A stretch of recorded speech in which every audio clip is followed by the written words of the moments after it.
Hi everyone, thanks for joining us for our first ever virtual open day here at West Lothian College. Today we're here with Alex and Barbara from our art department, who will run through a short presentation and then answer any questions that you have sent in to us over the last few weeks. So Alex, we want to start with you and what you teach at the college. Hi Scott, I teach on the NC and the HNC art courses, teach on both. Perfect. And yourself, Barbara? Hi, I'm Barbara and I'm the course tutor for NC Art. I teach mostly on the art and design programme, but I teach in other areas at the college as well. Perfect, thanks very much. So we'll just switch over to your presentation now.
Thanks, Alex and Barbara, for that presentation. That's really useful, and I'm sure everyone that signed up to our Open Information Day that is interested in art will find it useful as well. So there's just a few questions that have been sent in to us by applicants and potential applicants over the last few weeks. So the first question that was sent in to us was, do I need to buy anything for starting the course? If you're coming on NC Art and Design, you don't need to buy anything because all materials are provided for you. But usually we find that students have preferences for things that they particularly like to use, different, I don't know, pencils or pens. You can bring your own stuff, whatever you want to bring. The more of your own stuff you have, the better, because it shows your commitment to actually working at home without depending on college supplying you with everything.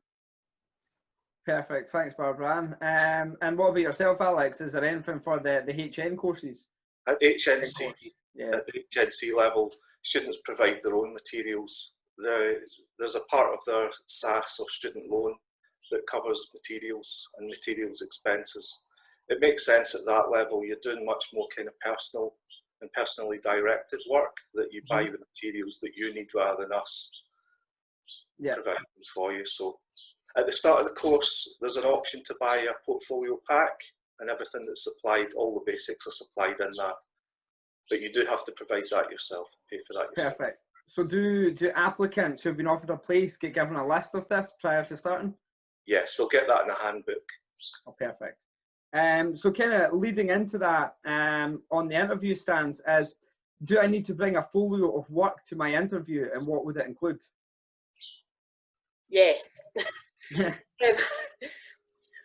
What we don't really want to see are things like copies of Disney characters, manga drawings, tattoo designs. They are what they are, but they don't really show a broad skill set. We also hope to see work that's been made outside of school work. So if you're in school, we don't really just want to see what you've been doing at school. We want to see what you make at home in your art. Yeah, perfect. Something to maybe add to that as well is that all of the images in that presentation are of current students' work. So things that are like that, using that maybe as a bit of inspiration to include things like that in your portfolio. That would be ideal. Perfect, thanks Alex. Can I add in another wee bit to that? Go for it. Quite often, candidates will say, oh yes, I have sketchbooks or I have other work, but I didn't think you would want to see that. So for clarification, we want to see everything. We are visually greedy. We want to see as much as you have. Sketchbooks, finished work, development work. We want to see it all. 2D, 3D, anything. Perfect. So that's really useful. Thanks for that, Barbara and Alex. Just another question is, how much theory is involved in the art courses? At both levels, there's an extensive amount of research and investigation made. Both levels require you to do a lot of written work and analysis of artists. Yep. Okay. Cheers, Alex. Thank you. And just the final question is, what advice would you offer to potential applicants and applicants who are considering studying an art course at West Lothian College? Well, I think first and foremost, work your socks off. Do as much work as you possibly can. Build on your skills. The more skills you bring to us, the further we can take you as well. So anything that you can do in terms of your art skills and brushing up on those art skills, visit galleries, become aware of what's current. All of those types of things help. Perfect. And what about yourself, Barbara? Any advice you'd give? I would totally agree with what Alex was saying. I said to an applicant just today, go and look at stuff, any kind of stuff, anything that is visual that you can look at and work out what you're looking at. All of that helps with the artwork that you'll make. Perfect. Thanks both. So yes, I'd just like to draw attention to the outstanding success of art students over the last few years. So obviously from your presentation there, it said 100% of HNC contemporary art practice students have went on to be given an offer. for Art College. So do you want to just quickly give us a bit more insight into that over the last few years and the success of students? For the last few years, that's been the sort of consistent performance of the students. They're all making successful applications to art schools and all going to art schools. This year, between the 13 students, they were made 33 offers. So they've all got options and choices that they can make, which is it's a tough ask actually to get any place at art school, but to actually get multiple options like that is absolutely fantastic. Yeah, it's amazing, and definitely something to shout about as a college and as a department. So yeah, thanks for your time today, Alex and Barbara Ann. That's been really useful, and I'm sure our applicants and potential applicants watching this will find it really useful as well. So yes, thank you everyone for tuning in today and signing up to our first ever virtual open day. If you have any further questions for Alex, Barbara Ann, or anything at the college at all, please email us at marketing@west-lothian.ac.uk or message us on social media, where we'll happily help you out. Thanks very much all. Cheers.